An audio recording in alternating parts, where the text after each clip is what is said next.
उसको पूरी लाइफ कैसे खुश रख पाऊंगा। इस तरह वो अपने दिल की सच्चाई बता रहा होता है। उसके पापा कहते हैं, बेटा अगर इंसान कोई फैसला ले ले और उस फैसले पर डटा रहे तो इस दुनिया में कोई भी ताकत उसे रोक नहीं पाएगी। तुम खुद पे विश्वास रखो, तुम उस लड़की के साथ रहना चाहते हो ना, तो फिर हिम्मत से काम लो, तुम्हें कोई नहीं रोक पाएगा और तुम्हें कुछ भी नहीं होगा। इस तरह उसके पापा उसे खूब मोटिवेट करके वहाँ से चले जाते हैं। अब जिमी को अपने पर पूरा विश्वास होता है। उसकी माँ वापस आकर देखती है कि जिमी वहाँ होता ही नहीं। इतना ही नहीं, उसके पापा खुशी से हंस रहे होते हैं। कट कर दिखाते हैं कि जिमी तेजी से दौड़ रहा होता है, पर उसके ठीक पीछे कार में उसकी माँ चिल्लाती भी आती है कि बेटा रुक जाओ, इस तरह हमें छोड़कर फिर से मत जाओ। तभी बस भी वहां आ जाती है और उसके अंदर से लड़के चिल्ला रहे होते हैं कि हे भगवान आप कहां जा रहे हैं, प्लीज रुक जाइए। उनके पीछे बाइक वाले भी होते हैं जो अपने हिस्से का चिल्ला रहे होते हैं कि हम तुम्हें नहीं छोड़ेंगे, और इस तरह सभी उसका पीछा कर रहे होते हैं। तभी वहां एक छोटा सा एरोप्लेन आता है और उसे चलाने वाला और कोई नहीं, वही बुजुर्ग टैक्सी ड्राइवर होता है। लगता है एक्सीडेंट में वो बच गया था। सच में उसकी लाइफ लाइन बहुत स्ट्रांग है। तभी जिमी झट से उसकी प्लेन में चढ़ जाता है और दोनों वहां से उड़ जाते हैं। कट करके दिखाते हैं कि चर्च में क्लोई और मार्क शादी के लिए बिल्कुल तैयार खड़े होते हैं। कट करके दिखाते हैं कि जिमी और बुजुर्ग अब नायग्रा फॉल्स के ऊपर उड़ रहे होते हैं। वाटरफॉल को देखकर जिमी उछलने लगता है और कहता है, वाह मेरी लाइफ में मैंने इतना खूबसूरत दृश्य कभी नहीं देखा। पर अचानक एरोप्लेन का पेट्रोल खत्म हो जाता है। अब जिमी बुजुर्ग को डांटता है कि प्लेन तो तुम लेकर आ गए पर उसका पेट्रोल चेक क्यों नहीं किया तुमने। अब जिमी को टेंशन हो रही होती है कि वो अपनी खुशी में फिर से नाकाम होने वाला है। वो झट से उस नायग्रा फॉल्स में कूद जाता है, लेकिन वो डूबता नहीं। हमेशा की तरह उसका बबल कवर उसको बचा लेता है, क्योंकि बबल के अंदर हवा भरी होती है और इस वजह से वो तैरने लगता है और किसी तरह किनारे पहुंच जाता है। पानी से निकलकर वो चर्च की ओर जाने लगता है। कट करके चर्च के अंदर दिखाते हैं, क्रिश्चियन शादी में रिवाज होता है कि शादी से पहले दूल्हे और दुल्हन की मर्जी पूछी जाती है। दोनों की मंजूरी के बाद पादरी उन्हें हस्बैंड और वाइफ डिक्लेयर करता है और उन्हें एक दूसरे को किस करने को कहता है। तभी जाकर शादी पूरी होती है। तो यहाँ पादरी मार्क से पूछती है कि क्या तुम क्लोई से शादी करने को तैयार हो। मार्क कहता है, मैं तो कब से तैयार खड़ा हूँ। फिर वो क्लोई से पूछती है, क्या तुम मार्क से शादी करने को तैयार हो। वो झट से हाँ नहीं करती, वो किसी सोच में खोई भी होती है। जिमी उसके दिल के किसी कोने में जरूर था और शायद इस वक्त उसी की याद उसे सता रही थी। वो पादरी को कोई जवाब नहीं देती। वो कंफ्यूजन में होती है कि उसे हाँ करनी चाहिए कि ना।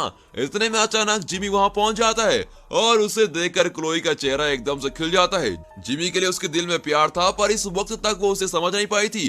पर अब जब उसकी शादी मार्क से होने वाली थी तभी वो अपने दिल की बात समझ पाई थी। अगर जिमी यहाँ नहीं आता तो शायद वो जरा सोचकर मार्क से शादी करने को तैयार भी हो जाती। पर जिमी को देखने के बाद उसे यकीन हो जाता है कि उसकी शादी मार्क से नहीं जिमी से होनी चाहिए। अब जिमी क्लोई से कहता है, इस बबल में अपनी पूरी लाइफ बिताकर मरने से अच्छा है कि एक बार आकर मैं तुम्हें टच कर लूं और अगले ही पल अगर मैं मर भी जाऊं तो मुझे कोई गम नहीं होगा। ये कहकर वो बबल को खोल देता है। क्लोई चौंक जाती है और कहती है, प्लीज ऐसा मत करो, तुम्हें कुछ हो जाएगा। पर जिमी नहीं मानता और बबल से बाहर आ जाता है।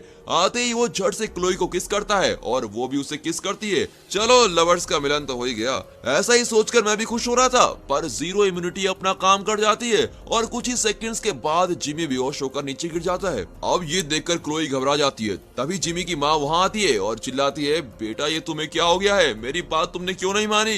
ये लड़की, तुमने तो मेरे बेटे की जान ले ली है। इतने में बाइक वाला ग्रुप्स और बस वाले लड़के भी वहाँ पहुँच जाते हैं और जिमी को जमीन पर मरा पड़ा हुआ देखकर वे सब दुखी हो जाते हैं। जिमी की माँ जोर जोर से रोने लगती है और वहाँ भीड़ जमा होने लगती है। जिमी के पापा जरा देर से पहुँचते हैं और उसकी माँ से कहते हैं, अब उस राज को मत छुपाओ, सबको सच सच बता दो। उस बात को छुपाने से और कोई फायदा नहीं, सच बता दो। उसकी माँ कहती है, क्या बात कर रहे हैं आप, बताने की कोई जरूरत नहीं है। पापा कहते हैं, अब तक जो हुआ सो हुआ, अब तो तुम्हें बताना ही पड़ेगा। तभी जिमी की माँ उसे जगाती है और कहती है, बेटा उठ जाओ, तुम मरे नहीं हो, बिल्कुल जिंदा हो। बबल से बाहर आने से तुम्हें कुछ नहीं होगा, अब तुम उठ जाओ। और ये कहकर वो उसके गाल थपथपाती है। जिमी आंखें खोलता है, अरे ये क्या, अभी तक तो इसे मर जाना चाहिए था, ये उठा कैसे। हमारी तरह वहाँ खड़े लोग भी ये सोचकर चौंक जाते हैं। तब उसकी माँ इस क्लाइमेक्स को और भी खतरनाक बना देती है और कहती है, बेटा 4 साल की उम्र तक तो तुम्हारी इम्यूनिटी बिल्कुल जीरो थी, पर जैसे जैसे तुम बड़े होते गए वैसे वैसे तुम्हारे शरीर में इम्यूनिटी बढ़ने लगी। अब तुम्हारे शरीर में भरपूर इम्यूनिटी है। पर हमने तुमसे ये बात छुपाई रखी क्योंकि मैं चाहती थी कि तुम हमेशा मेरे पास ही रहो, हमेशा मेरी छाया में ही सुरक्षित रहो। मुझे डर था कि बड़े होकर तुम मुझसे दूर चले जाओगे, इसलिए मैंने तुमसे ये बात छुपा कर रखी। तुम्हें इस तरह बबल के अंदर रखने के लिए मुझे माफ कर दो बेटा, हद से ज्यादा प्यार ही इसका कारण है। ये सब सुनकर जिमी को बहुत गुस्सा आता है, पर वो ये भी अच्छी तरह समझता है कि उसकी माँ उससे बहुत प्यार करती है और इसीलिए उसने ऐसा किया था। वो अपनी माँ को गले लगाता है और कहता है, कोई बात नहीं माँ, तुम प्लीज रोना मत। और वहाँ खड़े सभी लोग ये जानकर बहुत ही खुश होते हैं कि जिमी बिल्कुल ठीक है। फिर क्या, उस चर्च में क्लोई और जिमी खुशी खुशी शादी कर लेते हैं। दूसरी तरफ इस शादी की वजह से बाइक वाले और बस वाले लड़के अपनी लड़ाई भूलकर फ्रेंड्स बन जाते हैं। वे सब ड्रिंक्स करते हुए पार्टी एंजॉय कर रहे होते हैं और यहाँ पर खत्म होती है।